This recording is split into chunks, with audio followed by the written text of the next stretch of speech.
दोस्तों good evening. और मेरे ख्याल से ग्रेट इवनिंग होगी अगर आपने जो है बैंकिंग शेयर्स में अगर इन्वेस्ट किया है।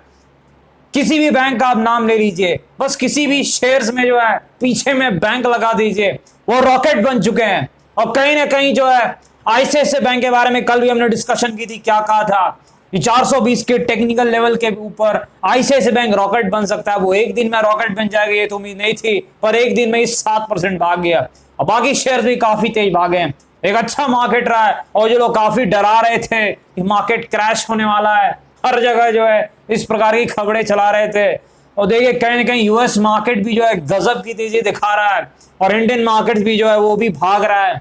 कहीं ना कहीं ऐसी उम्मीदें लग रही है पोल्स में, हो सकता है डोनाल्ड ट्रंप साहब जो है कुछ चमत्कार कर जाएं और मेरे ख्याल से जीत भी जाएं, किसी को नहीं पता। क्योंकि आखिरी समय में अगर पोल्स में आंकड़े आपके परसेंटेज वाइज बढ़ रहे हैं 35% से अभी कुछ 46% हो गए हैं, तो मेरे ख्याल से हो सकता है कि डोनाल्ड ट्रंप साहब शायद जो है उम्मीदों के खिलाफ जाकर के वो जीत जाएं फिर से। तो काफी चीजें यहाँ पर, मार्केट काफी वोलेटाइल है, थोड़ा आराम से ही काम कीजिए। और स्वागत है आपका आपके अपने चैनल टीके मनी में। मेरा नाम है Tribhuvan and I am certified in equity derivatives में। जो नए लोग आए हैं वो टेलीग्राम चैनल पर आ सकते हैं। 2800 के आसपास जो है उससे ज्यादा लोग मौजूद हैं पहले से, और कहीं ना कहीं आप भी आ सकते हैं। आप टीके मनी सर्च करेंगे टेलीग्राम पे जा करके आप ज्वाइन कर सकते हैं। आपको सिर्फ टीके मनी सर्च करना है टेलीग्राम पर और आप टेलीग्राम पर आ सकते हैं। और यहाँ पर जो शुरुआत करते हैं चर्चा की जो बहुत इंपॉर्टेंट है मार्केट के बारे में। बहुत वॉलेटाइल मार्केट है। मार्केट अगर कहीं ना कहीं जो है तेजी दिखाई उसने, और हमने जो एंजॉय भी किया, और सिर्फ तेजी देखते हम दर्शक नहीं रहे, हमने मजे भी लिए। और आपको पता है टेलीग्राम पर जो है डिस्कशन हमने की थी किस लेवल के ऊपर काम करना है। कल भी आपको बताया था वीडियो में 11,730 से 750 जो एरिया है उसके ऊपर जैसे निकलेगा 20-25 पॉइंट के स्टॉप लॉस लेकर के हम खेलना है। और हमने खेला, आपको बताया क्या था। देखिए मार्केट में मोमेंटम है तो स्टॉप लॉस हिट नहीं होगा, मार्केट बिल्कुल जाएगा। और वही हुआ। मैंने क्या कहा था, स्टार्टिंग के 5-10 मिनट में ही हमें जो है जल्द से जल्द पोजीशन बना लेनी है। और कहीं ना कहीं देखिए इंट्राडे ट्रेडिंग में एक चीज याद रखना है, अगर आप सही हैं तो आपको बहुत जल्दी प्रॉफिट होगा, और नहीं हुआ इसका मतलब कहीं ना कहीं आप गलत हो सकते हैं, इतना आप याद रखिएगा। तो कहीं ना कहीं जो लेवल्स निफ्टी के आप अगर हम देख लें चार्ट पर, तो जो बड़ा सपोर्ट लेवल है निफ्टी में वो 11,550 के आसपास का है। 11,550 से 11,600। देखिए क्यों बड़े लेवल्स की हम बात कर रहे हैं, बड़ा वोलेटाइल मार्केट है। विक्स जो है वोलेटिलिटी इंडेक्स काफी ऊपर है, मेरे ख्याल से 25 के आसपास है। इसका मतलब मार्केट बड़ी मूव दिखा सकता है, एक दिन में 250 पॉइंट भी दिखा सकता है। 25 का विक्स ये बता रहा है। तो इसीलिए जो है थोड़े हम कंजर्वेटिव होकर के बड़े लेवल्स देख रहे हैं कि 11,550 सपोर्ट है एक, वो तोड़ता है तभी दिक्कतें होगी, नहीं तो फिर मार्केट ठीक रहेगा। अरे 11,850 जो हमारा टारगेट भी था कहीं ना कहीं अचीव हो गया, 10 पॉइंट से रह गया, लेकिन अचीव हो ही गया है। आज जो है वो एक हल्का सा रेजिस्टेंस जोन है, अगर वो निकलता है फिर एक तेजी आएगी और फिर 930 तक एक तेजी है, और उसके बाद तो 12,000 के पार। याद रखिएगा चीज को, कैसे काम करना है, कैसे ट्रेड करना है वो तो डिसाइड होगा कल के दिन, क्योंकि हम यूएस मार्केट बाकी सारी चीजें देख लेते हैं और इस हिसाब से फैसले लेते हैं क्या सही रहेगा। टेलीग्राम पे हम डिस्कस करते हैं और आपने जो है देखा ही है बाकी चीजों को। और यहाँ पर जो है पहला जो स्टॉक है, काफी ज्यादा जो है डिमांड है यहाँ पर लोगों की, एनटीपीसी के बारे में जो है लोग जानना चाहते हैं। लेकिन एनटीपीसी जो एक अच्छी कंपनी है, पीएसयू स्टॉक्स में से जो है कुछ अच्छे स्टॉक्स जो होते हैं गवर्नमेंट ओन कंपनी में से, उनमें से एक है एनटीपीसी पावर ग्रिड। ये अच्छी कंपनीज हैं, कहीं ना कहीं 80 के आसपास हमने कहा था घूमेगा, और एक जो है 1995 टारगेट भी था, अचीव भी हुआ टारगेट। लेकिन कहीं ना कहीं एक अच्छे रिजल्ट के बाद भी जो है एक गिरावट देखने को मिली, एक बायर्स ट्रैप हुए हैं। मेरे ख्याल से कुछ लोगों ने शायद इंट्राडे भी किया है इसमें, और कहीं ना कहीं वो जो है उन्होंने सोचा एक अच्छे रिजल्ट्स आए हैं, 115 रुपए के आसपास मेरे ख्याल से कुछ बाय बैक भी है तो शेयर ऊपर जाना चाहिए। लेकिन थोड़ी दिक्कत हुई है मेरे ख्याल से उन्हें, क्योंकि शेयर अचानक से 6-7% गिर गया था। मैंने जो लो देखा एनटीपीसी का एक बात काफी नीचे का लो दिखा रहा था, लेकिन अभी 3 या 4% की गिरावट दिखा के ये बंद हुआ एनटीपीसी जो है। देखिए सपोर्ट लेवल जो एनटीपीसी वो 80 के आसपास है, मैंने आपको पहले भी बताया था जी। हाँ 78 के आसपास यहाँ से मैंने आपको कहा था अभी ऊपर की चाल पकड़ सकता है, लेकिन 90 के आसपास तो चला गया है, वहां से गिरावट इसने दिखाई है। देखिए फंडामेंटली ठीक कंपनी है, मैंने आपको कहा मेरे ख्याल से 3% के आसपास कुछ यील्ड देती है। इस वक्त मेरे पास ये पोर्टफोलियो में नहीं है तो ज्यादा डिटेल नहीं पता, पर आप एक बार चेक कर सकते हैं। 3% ये डिविडेंड यील्ड जरूर देती होगी, ज्यादा दे सकती है, इसमें कोई कमी नहीं है। 15% तो पक्का देती होगी। और दूसरी चीज जो है वैल्यू है, मेरे ख्याल से पी रेशियो के हिसाब से 6-7 की पी के आसपास चल रहा है, सस्ता स्टॉक है। देखिए यूटिलिटी स्टॉक थोड़े सस्ते रहते हैं मार्केट में, ये चीज है, लेकिन कहीं ना कहीं जो वैल्यू है 80 के आसपास मेरे ख्याल से। और ये जो बायबैक के कारण जो गिरावट हुई है, मेरे ख्याल से देखना होगा क्या बायबैक रेशियो जो है वो रिटेल इन्वेस्टर्स के फेवर में था या नहीं था। अगर फेवर में रहता तो मेरे ख्याल से एक तेजी आ सकती थी। रिजल्ट्स मैंने जो है प्राइमा फेसी जो ऊपर ऊपर से देखे हैं, इन डेप्थ एनालिसिस तो नहीं की है, मेरे ख्याल से ठीक रिजल्ट्स आए हैं। रेवेन्यू और जो बाकी सारी चीजें मैंने कल भी डिस्कस किया था आपसे इस चीज के बारे में। तो यहाँ पर जो एनटीपीसी है मेरे ख्याल से जो है आपका यहाँ पर जो है 80 के आसपास सपोर्ट जरूर दिख रहा है। टेक्निकल सपोर्ट जो है मेरे ख्याल से यहाँ आसपास से घूम सकता है, लेकिन अगर मार्केट में तेजी आए तो एनटीपीसी आगे भी भाग सकता है। ऐसे आज इसने तेजी में पार्टिसिपेट नहीं किया, थोड़ी दिक्कत जरूर है, पर लॉन्ग टर्म जो लोग हैं मेरे ख्याल से उन्हें कोई दिक्कत नहीं होनी चाहिए। इस भाव के आसपास एनटीपीसी बुरा नहीं है, देखिए ऊपर में उतना वैल्यू नहीं था, पर इस भाव के आसपास एनटीपीसी कहीं ना कहीं जो है बुरा नहीं है और ज्यादा चांसेस जो है ऊपर जाने के हैं। इस चीज को आप याद रखिएगा। कहीं ना कहीं जो एनटीपीसी मेरे पास इस वक्त तो नहीं है, लेकिन अगर कुछ होगा तो टेलीग्राम पर हम डिस्कस कर सकते हैं। स्टेट बैंक ऑफ इंडिया, देखिए क्या कहा था मैंने आपको, स्टेट बैंक ऑफ इंडिया के बारे में आपको याद होगा पिछले हफ्ते जब ये नीचे की तरफ था, गोता लगा रहा था, हमने एनालिसिस की थी कि फंडामेंटली तो ठीक है, बहुत अच्छी कंपनी है, वैल्यू भी है, कहीं ना कहीं जो है काफी सब्सिडीज है इनके, एसबीआई कार्ड हो बाकी सारी चीजें सब बताई थी मैंने, एसबीआई लाइफ, एसबीआई जो है जनरल लाइफ, काफी चीजें थी, लेकिन टेक्निकल लेवल्स बहुत मायने रखते हैं। और हमने कहा था टेक्निकली जो है एक तेजी दिख सकती है रिजल्ट से पहले, और क्या हुआ, बिल्कुल तेजी आई है रिजल्ट से पहले, आप देख सकते हैं। मेरे ख्याल से 187, 88 कुछ भाव था जब हमने जो डिस्कशन आखिरी की थी स्टेट बैंक के ऊपर, और कहीं ना कहीं 200 आसपास के हमने टारगेट जो दिए थे। मुझे नहीं लगा था ये 2 दिन के अंदर जो 200 चला जाएगा 2-4 दिन में, तो जबरदस्त तेजी दिखाई है स्टेट बैंक ने, कहीं ना कहीं रॉकेट बन चुका है। देखिए 204 के आसपास एक शॉर्ट टर्म रेजिस्टेंस है, 204 को अगर ये निकाल के खड़ा हो जाए तो मेरे ख्याल से आपको पहले ही तो 200 एक्सपोनेंशियल मूविंग एवरेज 216 वहां पर तक जा सकता है। देखते हैं, कहीं ना कहीं एक अच्छा ट्रेड दिख रहा है, लेकिन लेवल्स जो हैं वो ठीक से हम डिस्कस टेलीग्राम पर करेंगे, हम देखेंगे क्या ब्रेकआउट सक्सेसफुल हो सकता है, सारी चीजें देख करके हम डिस्कस करेंगे। प्राइमा फेसी लग रहा है कि कहीं ना कहीं अगर मार्केट जो है थोड़ा भी साथ दे तो इस बार ये 205-6 को निकाल देगा, और 200 एक्सपोनेंशियल मूविंग एवरेज को जो है 216 के आसपास जा सकता है। 216 टूट गया तो हमारा जो पुराना टारगेट था जो एक बार अचीव भी हुआ था पिछली बार, जो 2-3 महीने पहले मैंने दिया था आपको कि 203 के टेक्निकल लेवल को क्रॉस करता है रेजिस्टेंस को, तो 225-30 जा सकता है, वो गया भी था।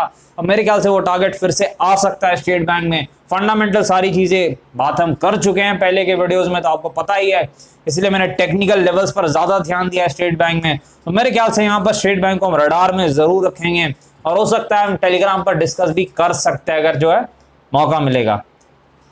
देखिए वाला स्टॉक है आईटीसी, एक और आईटीसी, देखिए बिल्कुल स्टेट बैंक के तरह एक ऐसा स्टॉक है, कहीं ना कहीं बहुत ज्यादा वैल्यू है नीचे के लेवल्स पर, डिविडेंड यील्ड भी 6-7% के आसपास, 6-7% डिविडेंड यील्ड, काफी चीजें हैं। देखिए एफएमसीजी बिजनेस जो है इनका तगड़ा चल रहा है, कहीं ना कहीं प्रॉफिट जरूर नहीं हो रहा है, इसमें कोई शक नहीं है, पर रेवेन्यू वाइज काफी ग्रो कर रहा है, प्रॉफिट भी आ जाएगा, बाकी चीजें भी है।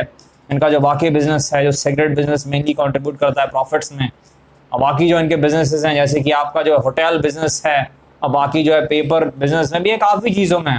तो यहाँ पर वैल्यू काफी आईटीसी में, पर प्रॉब्लम एक ही आईटीसी में, एक टेक्निकली कमजोर स्टॉक है। पर मेरे ख्याल से आज एक बाउंस बैक इसने दिखाया है। डिस्क्लेमर जरूर मैं देते चलूं कि मेरे पास भी है ये आईटीसी का जो स्टॉक है। देखिए 163 के आसपास एक सपोर्ट दिख रहा है, 163 जस्ट सपोर्ट, क्योंकि एक लास्ट स्विंग लो भी है, और यहाँ पर एक डबल बॉटम टाइप का पैटर्न भी बन रहा है। देखिए तेजी इसमें कब आएगी, मेरे ख्याल से एक बार 171 के लेवल्स को तोड़ के खड़ा होने लग जाए तो मेरे ख्याल से 180 इसका पुराना रेजिस्टेंस है, मुझे याद भी है, क्योंकि यही सपोर्ट हुआ करता था पहले। तो जब सपोर्ट टूटता है तो रेजिस्टेंस बन जाता है, तो मेरे ख्याल से आईटीसी के लिए अच्छा लेवल है, वहां से आईटीसी जो ऊपर की छलांग लगा सकता है। अच्छी कंपनी है, पर कहीं ना कहीं इन्वेस्टर्स को शॉर्ट टर्म में काफी पेन दे रही है, तो मेरे ख्याल से 180 के ऊपर खड़ा हो जाए तो मेरे ख्याल से जो है और तेजी दिखा सकता है। और स्टेट बैंक और आईटीसी के रिजल्ट्स आने वाले हैं, तो इस चीज का याद रखिएगा, काफी वॉलेटिलिटी दिख सकती है, तो आराम से ही काम कीजिएगा। अच्छा, अगला जो स्टॉक है आलोक इंडस्ट्रीज का स्टॉक है। देखिए आलोक इंडस्ट्रीज का जो स्टॉक है आज कहीं ना कहीं इसने एक जो गिरावट दिखाई है, एक बाउंस बैक जरूर आया था, लेकिन उसके बाद एक जो है गिरावट जरूर दिखी है। यहाँ पर काफी स्पेकुलेशन हो रही है, आप लोग के काफी ज्यादा सवाल आ रहे हैं कि सर रिलायंस इंडस्ट्रीज के रिजल्ट जो है उसके बाद एक बहुत तीखी गिरावट हुई है रिलायंस में, क्या आलोक इंडस्ट्रीज में वो चीजें हो सकती है? देखिए एक चीज मैं आपको बता दूं, देखिए आलोक इंडस्ट्रीज में जो है कहीं ना कहीं जो है दोनों शेयर्स रिलेटेड नहीं है, ये मैंने आपको पिछली वीडियो में बताया था। ठीक है, वो जो ओनरशिप है वो अलग चीज़ है, जो प्रमोटर्स की बात है, जो इनकी जो 40% जो हिस्सेदारी है, लेकिन यहाँ पर इनका अपना एक बिजनेस है, उनका एक अपना अलग बिजनेस है, आपको चीज़ें पता है। और रिलेट करना कि जो है उस कारण गिरावट होगी ये ठीक नहीं रहेगा, स्पेकुलेशन रहेगा। और दूसरी बात 18 के आसपास एक अच्छा टेक्निकल लेवल है, और 18.5 के आसपास तो वहाँ पे एक अच्छा सपोर्ट है, यानी सपोर्ट करीब में 2-3 रुपए के आसपास। तो यहाँ पर एक उम्मीद हम कर सकते हैं कि सपोर्ट बच सकता है। यहाँ पर जो है अभी तक कोई ऐसे वॉल्यूम देखने को नहीं मिले हैं जिससे हम ये कह दें कि जो है कहीं ना कहीं जो है या तो सपोर्ट टूट जाए या फिर रेजिस्टेंस निकल जाए। तो यहाँ पर इस चीज को आप जरूर याद रखिएगा, जो वॉल्यूम्स मैंने आपको बताए थे ये वॉल्यूम्स इतने, जिस दिन भी 7 करोड़ के आसपास के वॉल्यूम होते हैं तब आपको वो चीजें देखने को मिल सकती है जो मैं आपको कह रहा हूँ कि रेजिस्टेंस टूट सकता है और ऊपर के लेवल्स आ सकते हैं। लेकिन आज तक पिछले 1 महीने में ऐसे वॉल्यूम आए नहीं है। और पिछली बार हमने आपको डिस्कशन थी 18.5 के आसपास, मैंने टेलीग्राम पर अपडेट भी किया था कि 25 रुपए का टारगेट के लिए जो है टेक्निकल टारगेट के लिए देखा जा सकता है, और उसने टारगेट अचीव किया भी है। और कहीं ना कहीं जो इससे पहले भी हमारी डिस्कशन थी 26-28 के सपोर्ट पे हमने कहीं ना कहीं बाइंग से और 40-45 के रेजिस्टेंस पर बहुत बार 3 या 4 वीडियो में लगातार प्रॉफिट बुकिंग के लिए कहा था। तो अभी तक हम कहीं ना कहीं सही साबित हुए हैं। और जो 18 का लेवल है वो एक टेक्निकल सपोर्ट जरूर है, लेकिन एक चीज हमें ध्यान देना है, हम चाहेंगे कि दूसरी बार सपोर्ट पे ना आए, क्योंकि दूसरी बार सपोर्ट पे आने का मतलब है कि खतरा बढ़ रहा है, इस चीज को याद रखिएगा। लेकिन अगर जो है ये सपोर्ट पे ना जाए, मेरे ख्याल से यहीं से एक जो है घूम जाए और रिजल्ट अनाउंसमेंट आने ही वाली है, अब 2-4 दिन में आ जाएगी, कोई ये नहीं है मेरे ख्याल से आने वाली है, क्योंकि दिवाली आसपास रिजल्ट इन्हें देना है, जो अंदाजा है मेरा, मैंने आपको पहले भी कहा है। तो रिजल्ट की अनाउंसमेंट होने वाली है, और मेरे ख्याल से रिजल्ट की जैसी अनाउंसमेंट होती है तो यहाँ पर उस हिसाब से बिग प्लेयर जो है वो पोजीशन लेंगे। अब सपोर्ट अगर बच जाता है तो फिर आप समझ लीजिए कि ऊपर के लेवल देखने को मिल सकते हैं। इस चीज को आप याद रखिएगा, सपोर्ट रेजिस्टेंस काफी इंपॉर्टेंट होते हैं, आपने देखा भी है, मुझे बताने की जरूरत नहीं है। अगर सपोर्ट लेवल्स यहाँ पर जो है कहीं ना कहीं देखिए वॉल्यूम जो है कोई ज्यादा वॉल्यूम नहीं हुए, एवरेज वॉल्यूम जो हो रहे हैं मेरे ख्याल से उतना ही वॉल्यूम्स हुए हैं। एवरेज वॉल्यूम जो 1.5 करोड़ के आसपास है उससे काफी कम वॉल्यूम हुए, मेरे ख्याल से उससे जो है 60% कम वॉल्यूम है। तो वॉल्यूम बिल्कुल फीके चल रहे हैं, इसका मतलब है ट्रेडर्स इन्वेस्टर्स सबका इंटरेस्ट जो है थोड़ा जो है वो कम हो गया, इसमें कोई शक नहीं। चार्ट पर ये क्लियर है, ना ज़्यादा बाइंग है ना ज़्यादा सेलिंग है, कहीं ना कहीं जो है एक ये में देखना होगा, कहीं ना कहीं एक सपोर्ट लेवल जो है, ये देखिए सपोर्ट लेवल्स आप चार्ट पर देख सकते हैं 18 के आसपास। ये पिछला स्विंग लो जो है उसे हम सपोर्ट मान रहे हैं, और पिछला जो है स्विंग आई 25 के आसपास जो है, यानी 26-28 जो वॉल्यूम हुए थे जहां पर तगड़े, वो जो है वो एक रेजिस्टेंस लेवल है, इस चीज को आप याद रखिएगा। और जब तक जो है कहीं ना कहीं कोई ट्रिगर नहीं आता है, तो मैंने आपको पहले ही कहा है कि एक सपोर्ट रेजिस्टेंस के दायरे में ये चलता रहेगा, इस चीज को आप ध्यान दीजिएगा। तो तब तक जो है कोई अगर नोटिफिकेशन आती है, कोई न्यूज आती है, तो कहीं ना कहीं मैं आपसे डिस्कस करूंगा, लेकिन कुछ ऐसी चीज मेरे ख्याल से आई नहीं है।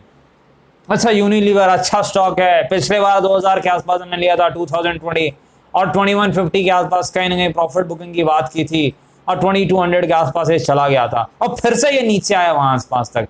देखिए टेक्निकल, देखिए फंडामेंटली अच्छी कंपनी है, हिंदुस्तान यूनिलीवर की हम बात कर रहे हैं, एक FMCG स्टॉक है जो कि बहुत ही तगड़ा स्टॉक है, बहुत अच्छे रिटर्न्स दिए हैं यूनिलीवर ने, HUL ने, लॉन्ग टर्म में इन्वेस्टर्स के 3 इयर्स 5 इयर्स 10 इयर्स अच्छे परफॉर्मेंस इसने दिखाई है। देखिए टेक्निकल सपोर्ट का एक बार मैं चार्ट लगा कर देख लूं, 2000 से लेकर 2030 के आसपास एक टेक्निकल सपोर्ट है।